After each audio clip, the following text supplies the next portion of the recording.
Hey, I'll it's be Al right- Lewis. It's finally summertime. But if you struggle with CPAP, you might not be getting the sleep you need to get outside and enjoy your favorite summer activities. Fortunately, there's a treatment that will give you the sleep you dream of called Inspire. It works inside your body with just the click of a remote.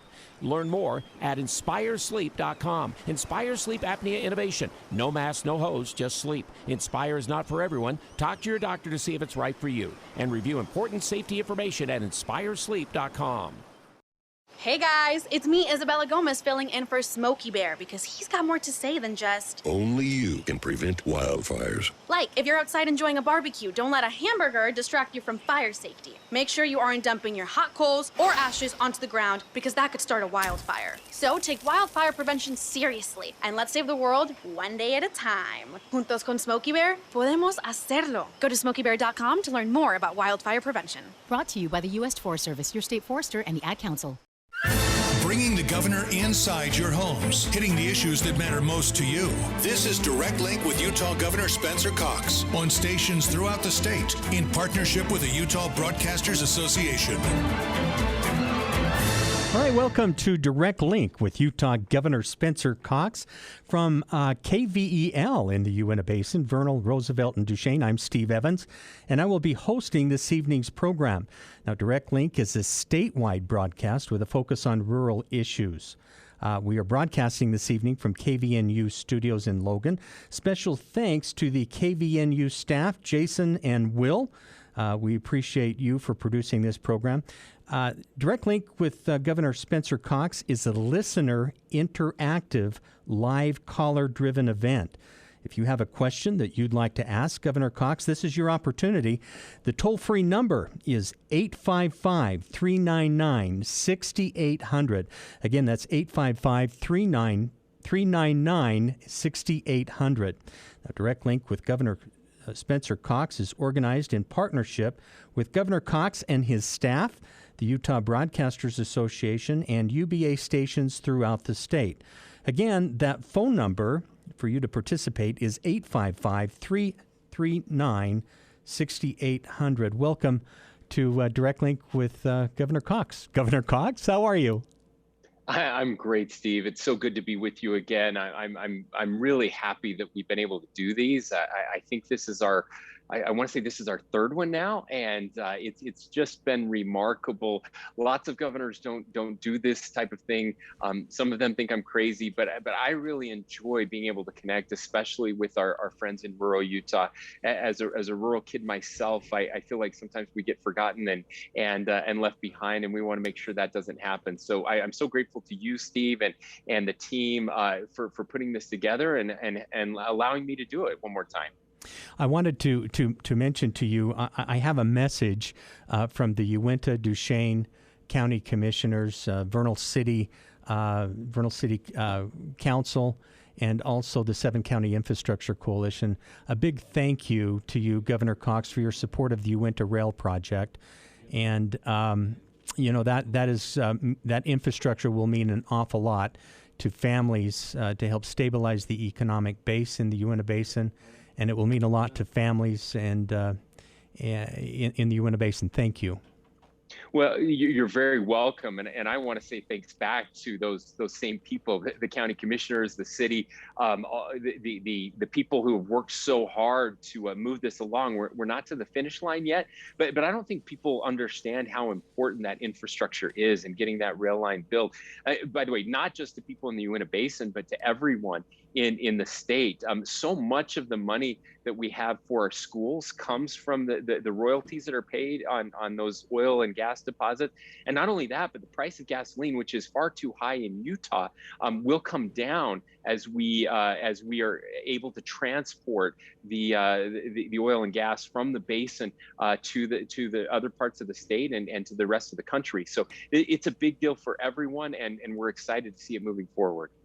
Governor Cox, I wanted to jump right out and ask you a question. Incidentally, let me mention that phone number again. It is 1-800-339-6800 if you have a question for Governor Cox.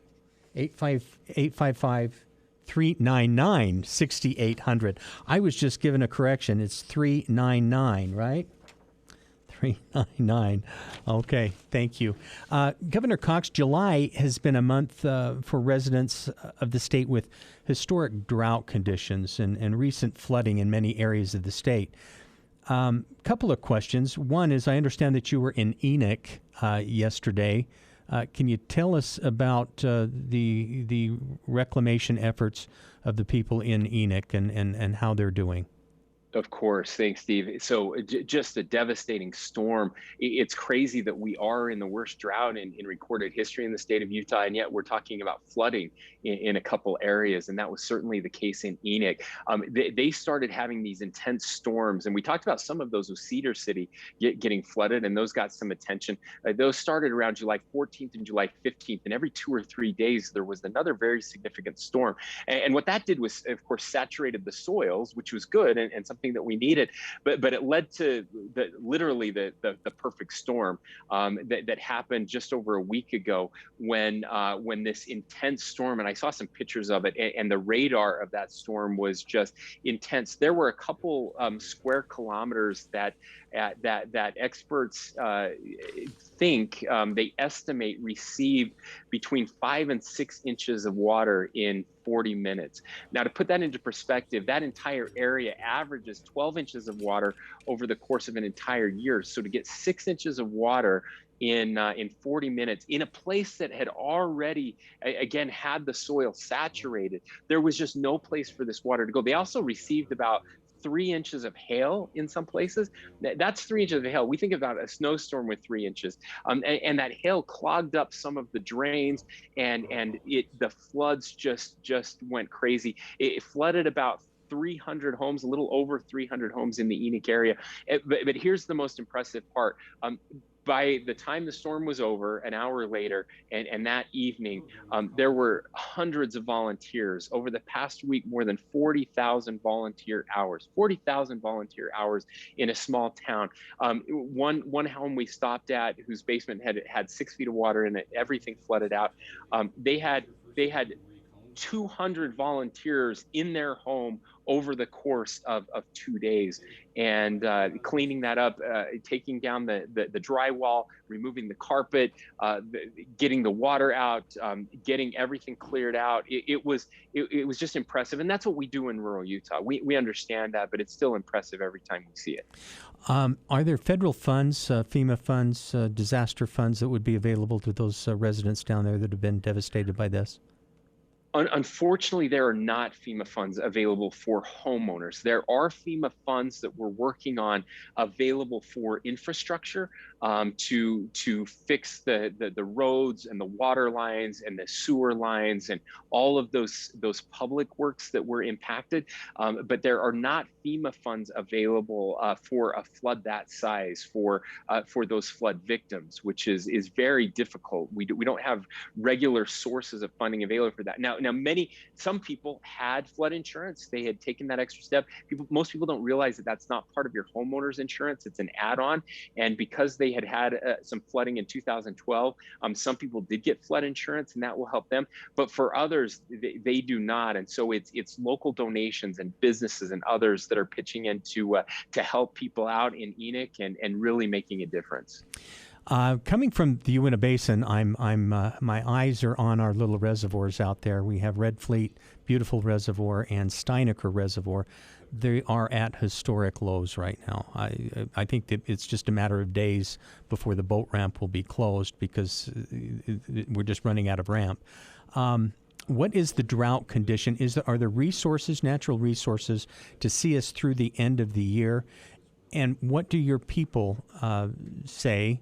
The forecast for into 2022 going to be as far as drought and water supply? Yeah. You're right. So we've had these storms, and while the storms are really good because they do saturate the soil, and that will help us in the winter months, so that the snow doesn't go down into the ground. It will actually run into some of our reservoirs. That's the good news. And some of our reservoirs did see noticeable increases of a few inches because of these major storms. The truth is, though, as you mentioned, we are still in a serious and severe drought, and it will likely take us a couple years of good and above average snowfall to make up for that. And so we in most areas, we have enough water to get us through. From an irrigation standpoint, we don't, but from a drinking water standpoint, we do. We will be fine. If we have another year, another winter, and another spring like we had this year, then things get very, very dire for lots of different places as those reservoirs continue to become depleted. I want to congratulate and thank Utahns who have really responded. Every single water district in our state has seen a significant decrease in usage by Utahns. They've cut back. People are being wise. They're being smart with their water. They're changing habits and making decisions that are making a huge impact. And that's going to help us next year. The forecast, if I could find a weather forecaster who knew exactly what it was going to be in 2 days, let alone over the next 365 days, we would go to Vegas maybe and be really, really successful. But they're hopeful that we will have an above average year. The forecast is for average, potentially below average. The Farmer's Almanac says we're maybe above average, so it kind of depends on who you talk to. But certainly we're going to keep petitioning people to conserve, to be careful, and keep praying that we will have a lot of snow this year because we desperately need it for our water situation next year. All right. Thank you, Governor Cox. We have a phone call on the line with us. The number again I want to mention is 855-399-6800. Let's take that call right now. Will, thanks. Hi, Governor Cox. Can you hear me okay? I can indeed.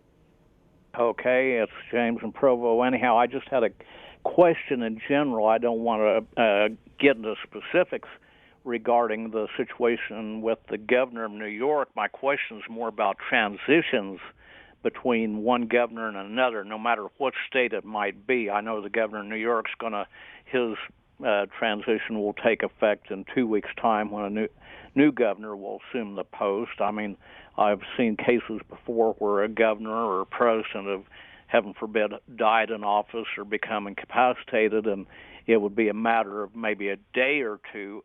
My question is, how equipped, for lack of a better word, do you think your lieutenant governor is? I wish you long term, by the way. Anyhow, how long do you think your lieutenant governor could get up to speed? That's basically my question. Yeah, thank you. Really terrible situation in New York, and the reports that have come out of there, and those women that were abused by the governor.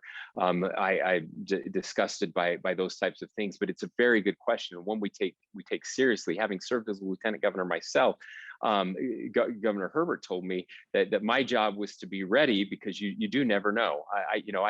I could walk out of here tonight and get hit by a bus, and then the lieutenant governor would be governor.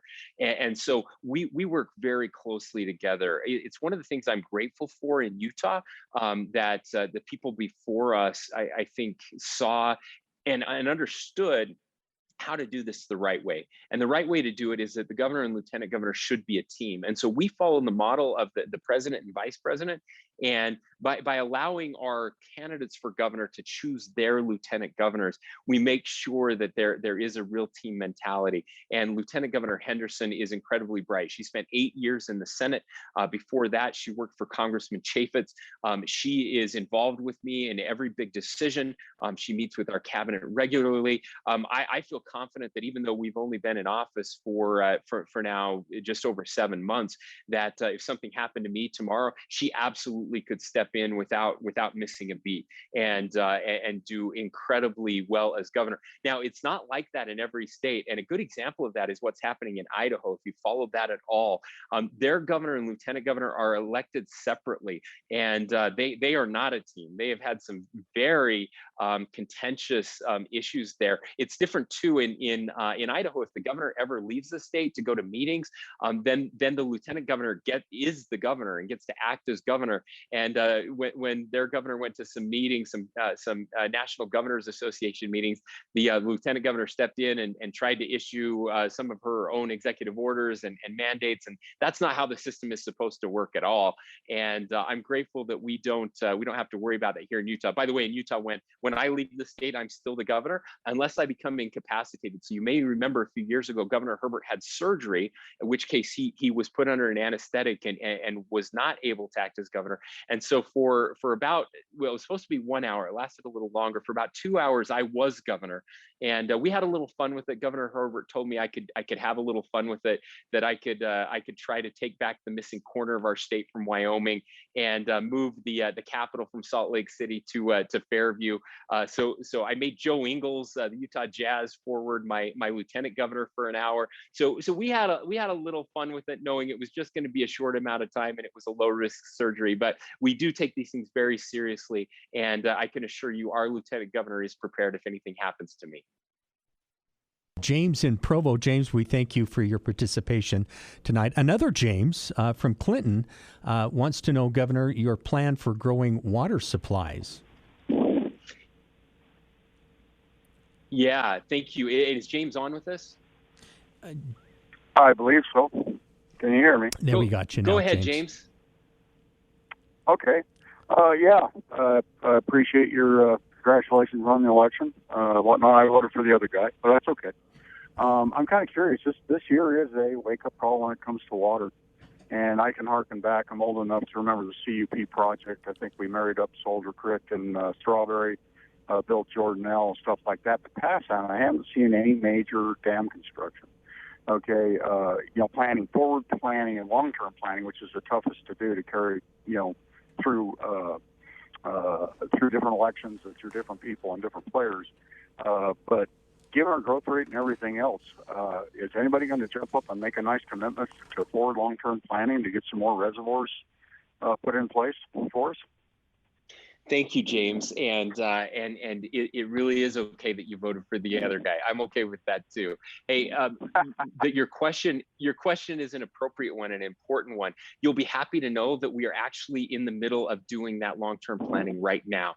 I met several months ago with our Division of Natural Resources, and they are putting together. We have already identified. This is a huge number, but at 400 potential reservoir sites. Now, obviously, we're not going to build 400 reservoirs, and we're in the process of ranking those sites based on location, based on demographic growth. But your question is really important. You said something that I've been screaming for the last 20 years, and that is that we are not building dams anymore. The federal government is not building dams anymore, and that is a huge mistake. We are fortunate here in Utah that we have had an excess of water for a long time because people before us understood how important water storage was. The federal government and really pushed by the environmental community has completely stopped building dams anywhere in the country. And I've told the president himself, I've told his cabinet members, anyone that will listen, that this is a big mistake, that we have to build reservoirs. We have to have future growth that will allow for water for our kids and grandkids. That message is starting to resonate now that this drought is larger across the West. I've actually had some conversations with Democrats as well, who are recognizing the need for additional storage. We were able to get into this infrastructure bill that just passed the Senate. There is some money in there that can be used for these types of projects, and we believe that we will be able to make some headway in making those changes happen. Unfortunately, the best places to build reservoirs are on federal land. It's just the nature of how much of our state is owned by the BLM and the Forest Service. And so we're going to have to continue to beat that drum. The good news is that people are finally listening, and I'm grateful for people like yourself who are speaking up to join the chorus that I felt like I was screaming into a void for a long time. So many of us in rural Utah have felt that way, but people in urban Utah now are also recognizing how important those water storage projects are, and hopefully that's true across the West, and that those pleas will be heard back in Washington, D.C.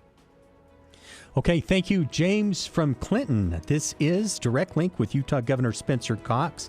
Coming up after this short 2-minute break, we'll take questions from Rob in Saratoga Springs, Ethan from Ogden, and Rich in Payson. And I believe we've got more people. If you have a question for the governor, please call 855-399-6800. That's 855-399-6800. Thank you for joining us. We'll be right back after this short break. Connect. It's what we do and where we go. We connect with people at home or at work, online or in person. Everyone needs connecting. At CVTD, we are committed to helping our community connect by providing a service for you, a service that gives some the independence that they otherwise might not have. Our employees are here to connect you with the people and places that matter most through our services and through our values. Learn more at cvtdbus.org. Senior Moments, sponsored by the Empowering Seniors Group on News Talk KVNU. My name is Bruce Lee. I'm here with my co-host Sid Roder. We're here for another fun show. This radio show is sponsored by the Empowering Seniors Group, which is a group of professionals that has dedicated their time and efforts to provide information that is hopefully useful to seniors, their family members, caretakers, and really anybody who's interested. Senior Moments, every Saturday morning at 7:30 right here on News Talk KVNU. Hey there, I'm Lance Bass, and this is Chip. For more than 100 years, American Humane has been on the front lines protecting animals in times of crisis. From Pearl Harbor to 9/11, the California wildfires, and the coronavirus pandemic, American Humane Rescue has provided life-saving assistance for animals in virtually every major national disaster. If you're anything like me, your pets mean the world to you. And if disaster strikes, you want to keep them safe. To prepare for an oncoming disaster, ensure your pet has secure and up-to-date identification. And if you must evacuate, remember to take your disaster preparedness kit with you. To learn more about disaster planning and how to keep your best friends safe, please visit AmericanHumane.org. For more tips on strengthening your family, visit family.mormon.org. Call 1-888-4-ALANON. Al-Anon Family Groups. News Talk KVNU, 610 AM at 102.1 FM. Back to Direct Link with Utah Governor Spencer Cox. This program is broadcast on stations throughout the state with an emphasis on rural Utah discussions and issues. We have time for a quick question here from Rob in Saratoga Springs. Rob is asking about the possibility of a bridge across Utah Lake. Rob? Yes, Governor, thank you for your leadership and thank you for taking my call.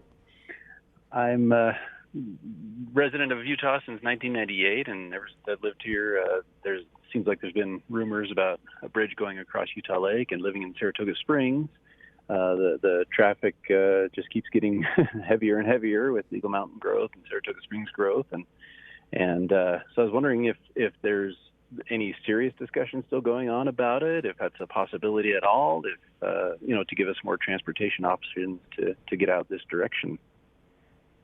Sure. Well, Rob, thank you. And you're right. I was out near Saratoga Springs just a couple of weeks ago, and it seems like every time I come out there, it's a new city. There is so much growth happening out in that area. As far as serious talk about a bridge across Utah Lake, those discussions are still happening. Obviously, I think it's down the road quite a ways. That's a very expensive project. But what I do want to say is that I truly believe that Utah Lake is the most underappreciated, underutilized, and underdeveloped asset that we have in this state. It's in other places, people pay huge money to be anywhere near a lake of that size and that magnitude, and in Utah and in Utah County, it really is an afterthought. And so we have a lot of work to do around that. There are discussions. The legislature has gotten involved. I've been working with them, and we put together a Utah Lake Commission that is working on figuring out what to do with that lake, how to make it an asset, how to make it so it it can actually be utilized for better storage. Most people don't know how shallow the lake is, that more water evaporates out of that every day than is stored in there. And it's really unfortunate that we can't do more and better with that lake. There are proposals out there. In fact, I have a meeting later this week where some groups are coming in to talk about what could happen with Utah Lake, the potential of dredging it, using the fill material to create some islands out on the lake while deepening the lake at the same time, which would then allow for bridges to cross the lake. So there's a lot of innovation, a lot of excitement going on out there with this natural resource we have that really isn't being utilized at all, and a way to get traffic from point A to point B in a better manner. So I'm actually very optimistic. I think there's more discussion around Utah Lake now than there has been at any time over at least the past 50 years. And so I do think that we will see some serious proposals from potentially serious investors working with local governments. The state will help to make the right decision, and with lots of public input to make sure that we develop that area in the right way. So I'm excited, and I do think at some point there will be a way to traverse the lake rather than going all the way around it. All right. Thank you, Rob from Saratoga Springs. We appreciate your comments and questions here on Direct Link with Utah Governor Spencer Cox. Unfortunately, we have to take a quick break right now. We're pushing the clock, so we'll take a quick break, and we'll be back on the other side of this break with more questions for Utah Governor Spencer Cox.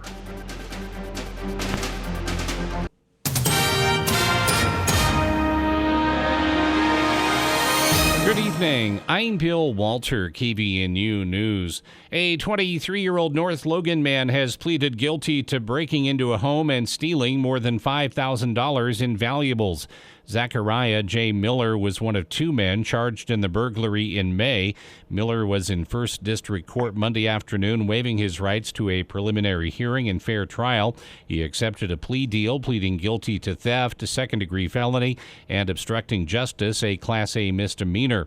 As part of the resolution, prosecutors agreed to drop 4 remaining charges against Miller. On May 26th, Miller and Tyson Hurst, a 35-year-old Logan man, drove to a Logan residence. Hurst allegedly gained entry into the home by breaking a rear kitchen window and climbing inside. He then unlocked the front door for Miller. Once inside, the two men ransacked the home, stealing electronics, a safe, and other valuables. The items were placed inside the car before the defendants fled. Authorities say a 7-year-old Utah boy died from burns he received after he and a friend played with matches.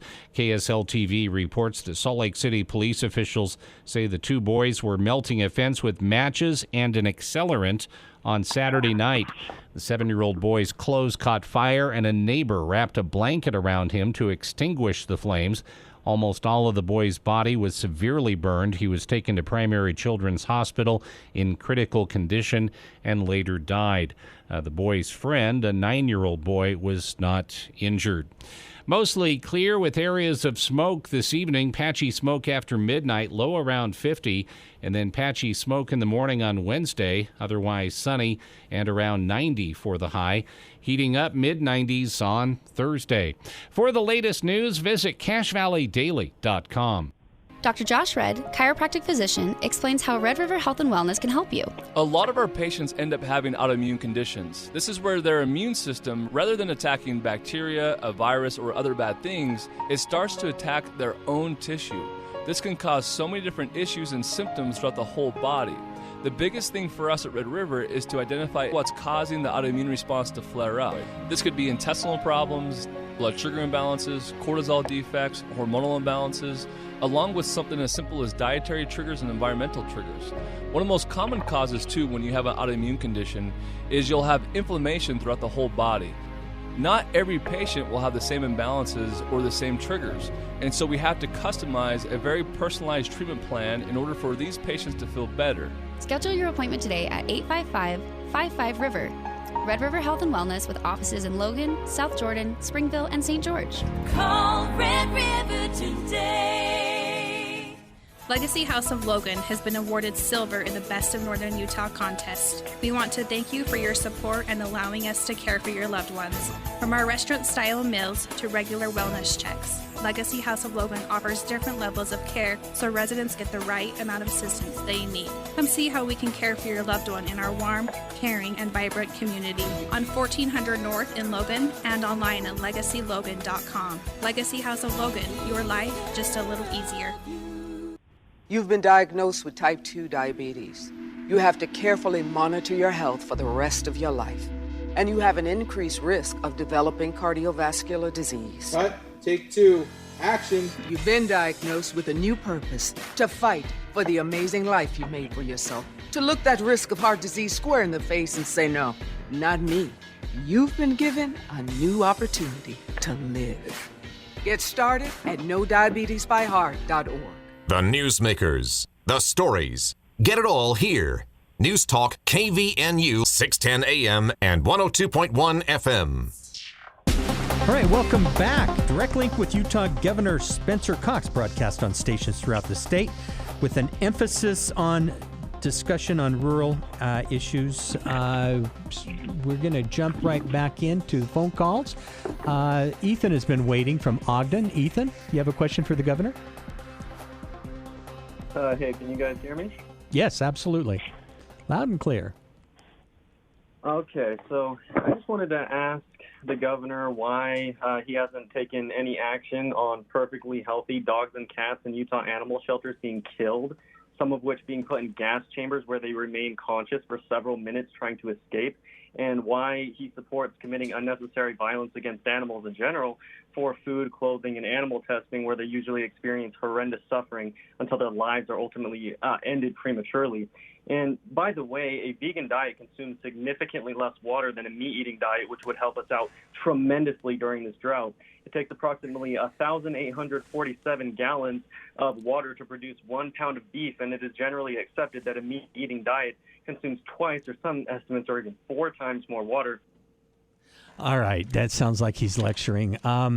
We'll jump right back into Rich in Payson. Rich? Well, Steve, let me go ahead. I'm happy to answer his question. Well, it wasn't really a he question. Was definitely there, lecturing, but he probably from a guy who grew up raising cattle and milk cows. I like a good steak. I'm a big fan of steak and big fan of our cattle industry here in the state. And a lot of people are. I'm support anybody who chooses that different lifestyle. But I love animals. I support animals. We have animals. I have a dog myself. We are working to eliminate the kill shelters across the state. We've made tremendous strides. We have private partners that we're working with. Almost all the kill shelters have been changed to no kill shelters in the state. That's continuing to happen. So we're making good strides there. But I still value people more than animals, and I hope we always will. All right. Thank you, Governor. Really quick, we're going to jump in with Rich in Payson. Rich has a question for the governor. Rich? Hi, Governor Cox. How are you? I'm doing well, thanks. How are you? Very good, sir. Hey, I wanted to ask you, since I didn't even know they had this on the radio, but I wanted to ask the best way to get in contact with you. I've sent 3 certified letters to you with issues I have, with concerns that I have with regards to the state of Utah and what your opinions were on it, and I have never gotten a response, either from your office or yourself.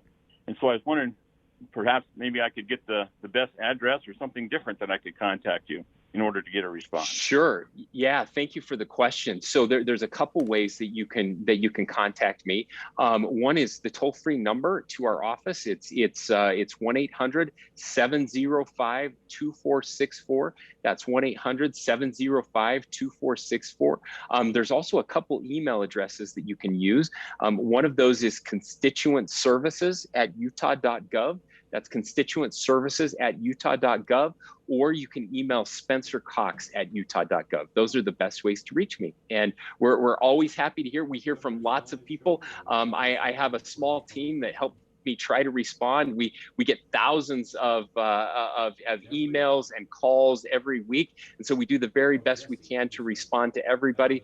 Sometimes we don't make it to everyone, but we certainly try. Thanks for reaching out. Okay, Mike from Parowan has been patiently waiting on line 2. Mike?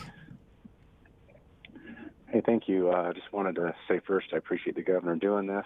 You never know what you're going to get when you do something like this live, and it takes some courage. So first, I appreciate you doing that. My question was related to an article I read in local media that talked about a proposal from some legislators where they were considering imposing a tax based upon the mileage we drive each year, I think to address decreasing funding that they might be receiving as a result of the gas tax to maintain or improve our roads. It seems to me, and maybe this is incorrect, but it seems to me that this would disproportionately affect rural Utah because we often have to drive further to get to a store or to watch our kids play sports in another community, or in the case of myself and some others, we have to drive further just to get to work. I just wondered if the governor would share his position on that. I know he's not in the legislature, but his influence could dictate how this goes, and just wanted to hear his position. Thank you. Yeah, Mike, thank you. Thanks for the very thoughtful question, and I really appreciate it. It's one that I've struggled with as somebody who has lived my entire life in rural Utah, somebody who still spends my weekends at home in rural Utah. You're exactly right. Let me give just a little bit of context to this. So the way that we have historically funded roads in Utah is with the gas tax, and the gas tax. What's great about it, and conservative philosophy around taxes is that user-based taxes are always the best taxes because it allows us to make decisions about what we're going to do and where those resources are going to go. And so the people who use the roads the most end up paying more for those roads, which makes sense. If you're truck drivers, then that gas tax, again, the more you spend, that gets plowed back into the roads and helps us to maintain that infrastructure. And of course, that cost can be passed on with the goods or services that you're selling. And for those of us that use it to commute or take our kids, the same type of thing happened. Now that worked really, really well for a long, long time. And now we have vehicles that one, use a lot less gas, and two, that don't use any gas at all. And we're seeing a tremendous increase in electric vehicles. Some major manufacturers, I mean, Ford and Chevy, are talking about 10 years from now that all of their vehicles will be electric vehicles. That's how quickly the electric vehicle movement is happening. And so now we have a problem. We are subsidizing our fuel tax every year to the tune of about $600 million from the general fund now, because gas taxes have not kept up with the need for road infrastructure. So then the question is, what do we do next? And nobody has a good answer to this. The experts are all working on this. Most experts support the idea of a mileage tax. As a substitute for the gas tax. You asked the right question, and that is, well, doesn't that punish rural people more? And the answer is yes. We use the roads more, and there's no question that it does. But what most people forget when they're saying that is that the gas tax is also a mileage tax, right? You are paying more right now.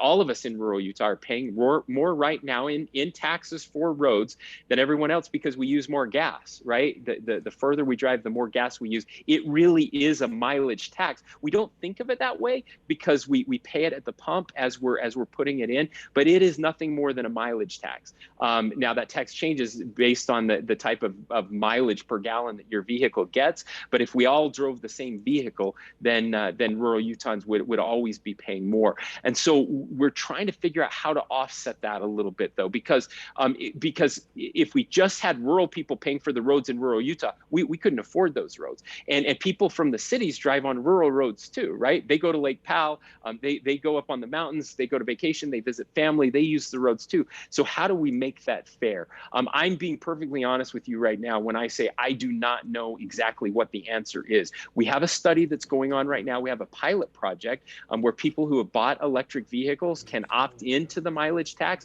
We're watching it. We're seeing getting feedback from those users and figuring out what they think about it. But I don't know how this is going to shake out or where we're going to end up. But I want you to know that I've been making the case for rural Utahns back when I was in the legislature on this issue, and we had those discussions. And I'm hopeful that we can find a solution. I also worry about the government tracking how many miles we drive. That's a concern for me too. So how do we do this in a way that that doesn't jeopardize privacy of people, but makes it fair for everyone. And hopefully we'll get to a solution. If you have ideas, please send them our way. All right. Thank you, Governor. We are, if you're just tuning in, you're listening to Direct Link with Utah Governor Spencer Cox. We're going to jump into a call with a question from Kay in West Jordan, followed by Jesse in Vernal. Kay? You there, Kay? Hello? Yeah. You're on. Yeah, I'm here. I see all these high-rise buildings just everywhere I look, everywhere. I mean, back-to-back in Salt Lake City, clear out to West Jordan, everywhere. Why are they building so many buildings, high-rise buildings for people? And we don't have water, we don't have police, we don't have everything. Why are there so many so that more people move in the valley? Thank you, Kay, Hello? for that question.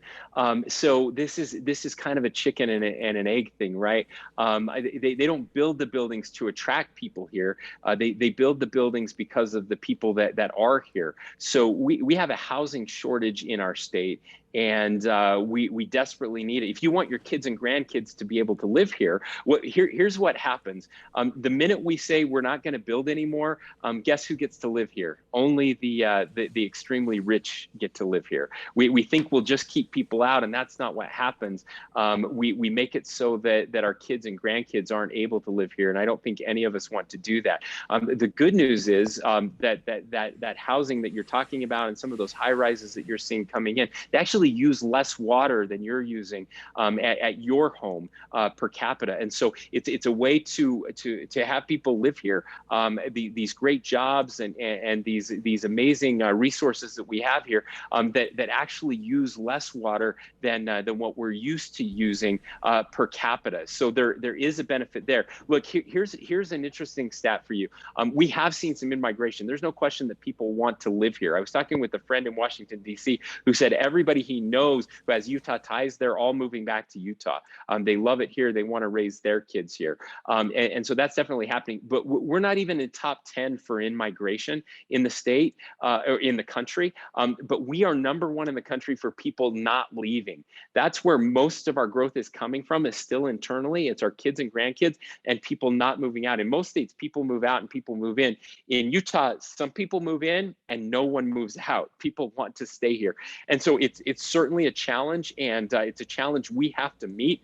But it's a challenge for our generation, and we will meet it. We will add additional water storage. We will change the way that we use water to make it so we can maintain our quality of life and still have our kids and grandkids live here. That's our challenge, and I believe we can rise up to it. Just like the first people that came here and there was nowhere to live because there was no water storage and it was a desert and nobody wanted to live here, and they found a way to make it work. They used innovation. They figured it out, and we're the beneficiaries of that. It's our duty to do the same things to give back so that our kids and grandkids can live here too. All right. Thank you, Kay. In West Jordan, we have a call from Jesse in Vernal. Jesse, you're on the air with Governor Spencer Cox. Hello, Governor. I'll get fairly quick to my question. I actually just changed it after listening to your last caller there. And I think you'll understand this a little bit with your background of agriculture. I think if I understand this correctly, you recently came out with a turf buyback, changing people's yards over to more desert-type stuff to conserve on our water. And what that got me thinking on, you're familiar with the NRCS programs of the funding they give to farms and agricultural to upgrade their water systems, correct? Yes. Is there more we could be doing as a state to do stuff like that? Not necessarily the NRCS funding, but the state doing similar projects, upgrading these water systems. I mean, they've come a long way in the last 40, 50 years, even less than that, really, it's the last 20. But is there any programs you see or ideas you may have to where we can get those similar things to the NRCS and get more of these agricultural places able to get these better water systems to conserve our water? Jesse, it's a brilliant question, and your head's in the right place. And the answer is yes. So last year, we actually got some state funding that we were able to put to a small program like the NRCS for farmers to upgrade their water systems. And it was more successful than we could have even imagined. We were able to save, I don't remember the exact number, but I think it was around 27,000 acre feet of water in just 1 year by those upgrades for local farmers. And so what I've asked our ag department, and we're working with the legislature to increase that funding this year.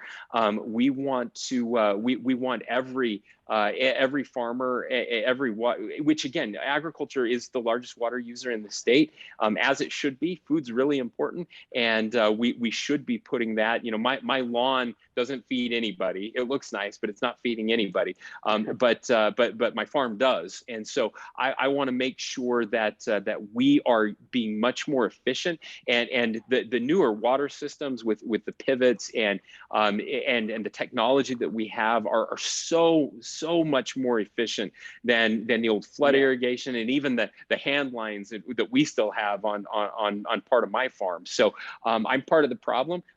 We need to do more to upgrade our water system so that we're more efficient in the water that we're using. But what you said is absolutely right, and I believe that we can save hundreds of millions, billions of gallons of water just by improving those systems, and we should be using state dollars to do that. And I believe the legislature is going to be supportive of this. So fingers crossed, we're going to work hard and see if we can't get some more funding there. Thank you so much for the question, Jesse. All right, Jesse and Vernal, thank you for the question. This is Direct Link with Utah Governor Spencer Cox. Coming up right after the break, we'll take questions from Brad in Orem. Now, if you have a question, please call 855-399-6800. Thank you for joining us. We'll be right back after these words. Hey, it's Al Lewis. It's finally summertime, but if you struggle with CPAP, you might not be getting the sleep you need to get outside and enjoy your favorite summer activities. Fortunately, there's a treatment that will give you the sleep you dream of called Inspire. It works inside your body with just the click of a remote. Learn more at InspireSleep.com. Inspire Sleep Apnea Innovation. No mask, no hose, just sleep. Inspire is not for everyone. Talk to your doctor to see if it's right for you. And review important safety information at InspireSleep.com. Jessup Insurance and Retirement Services. Let us guide you. Medicare is so different for every individual. Definitely not one plan fits all. Jessup Insurance is a true guide that will walk you through all appropriate steps, plus be there for future questions and concerns. Call Jessup Insurance at 435-213-3200 or Google Jessup Insurance. Jessup Insurance and Retirement Services. Let us guide you.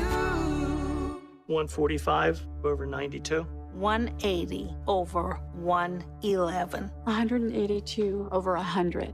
And I had a heart attack and a cardiac arrest, and then a stroke. Your blood pressure numbers could change your life. A lot of people don't understand, including myself. I didn't, now I do, the impact of having a stroke. My memory is shot. When I woke up, I couldn't speak. Lowering your high blood pressure could save you from a heart attack or stroke. If you've stopped your treatment plan, restart it or talk to your doctor about creating one that works better for you. Start taking the right steps at manageyourbp.org. It's a new life, but I'm going to make it better. I'm coming back. Ask your doctor, check your blood pressure. Brought to you by the American Heart Association, American Medical Association, and the Ad Council. Where news and talk comes first. News Talk KVNU, 610 AM and 102.1 FM.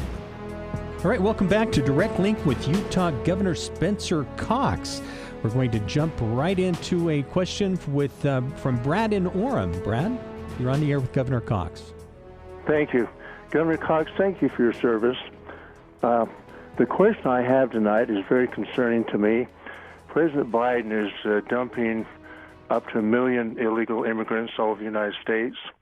I was wondering, does the federal government contact the state of Utah if people are coming into our state to give you the numbers and all that? And do those folks, do you have a feel for where they end up at? Brad, thank you for your question. Certainly, we've watched with concern, and as I've had contact with my fellow governors in those border states, and the serious issue that is happening there, the humanitarian issue, the numbers you just mentioned haven't squared with what I've heard from the governors down there. It is a lot of people. I don't think it's 1 million people, but it is a lot. And so your concerns are very valid. My hope is that the federal government would talk to us before moving immigrants to the state of Utah. I can tell you that we have not had any contact from the federal government on that issue that I am aware of, and I don't believe that we have had any of those immigrants relocated here. Certainly, we have a strong refugee program here, and one where we work very closely with refugees from other countries that have been vetted to make sure that we take good care of them, and that they are good people when they come here, that we know who they are, that we know where they are, that we're able to work with them and get them the resources that they need. But we have not received any feedback whatsoever or any notification from the federal government, and we would demand such before any of those transitions take place. So thank you for the question. Do you think the federal government would actually honor your request for information? I understand over the course of the year there'll be around 1 million people spread out over the United States, and like you say, I think the state's done a very fine job with folks from other parts of the world, because it's monitored, it's controlled, it's managed.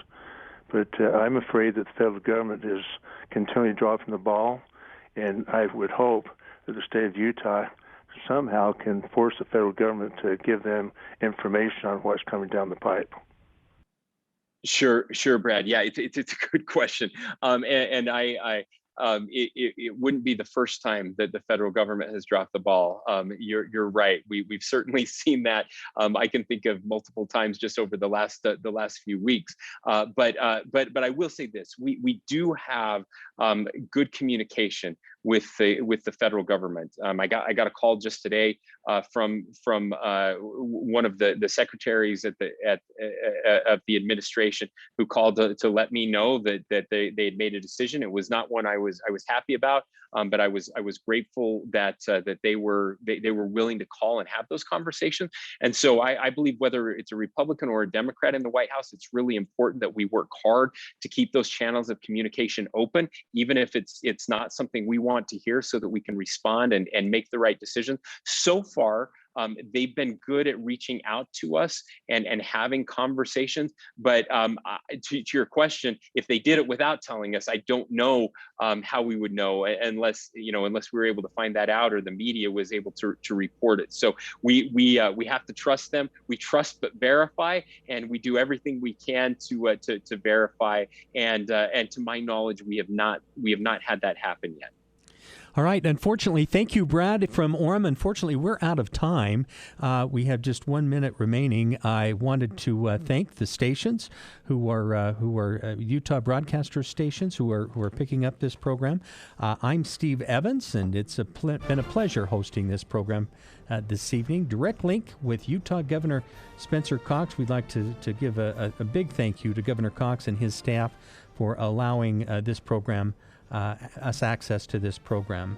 We are broadcasting this program this evening from KVNU Studios in Logan. I'm Steve Evans with KVEL in Vernal, Roosevelt, and Duchesne. Special thanks to the KVNU staff and the Franson family, including Will Wright. We appreciate you, Will, for making this program happen, and especially you, the listener, for participating in this evening's program. You've been listening to Direct Link with Utah Governor Spencer Cox on stations throughout the state in partnership with the Utah Broadcasters Association. Tune into this station every other month for Direct Link. Hey, it's Al Lewis. It's finally summertime, but if you struggle with CPAP, you might not be getting the sleep you need to get outside and enjoy your favorite summer activities. Fortunately, there's a treatment that will give you the sleep you dream of called Inspire. It works inside your body with just the click of a remote. Learn more at InspireSleep.com. Inspire Sleep Apnea Innovation. No mask, no hose, just sleep. Inspire is not for everyone. Talk to your doctor to see if it's right for you. And review important safety information at InspireSleep.com. Jessup Insurance and Retirement Services. Let us guide you. Medicare is so different for every individual. Definitely not one plan fits all. Jessup Insurance is a true guide that will walk you through all appropriate steps, plus be there for future questions and concerns. Call Jessup Insurance at 435-213-3200 or Google Jessup Insurance. Jessup Insurance and Retirement Services. Let us guide you. When it's happening in Washington, when it's happening on Wall Street. That's the reason why we're going to continue, because I believe there's a cause here. News Talk KVNU Logan.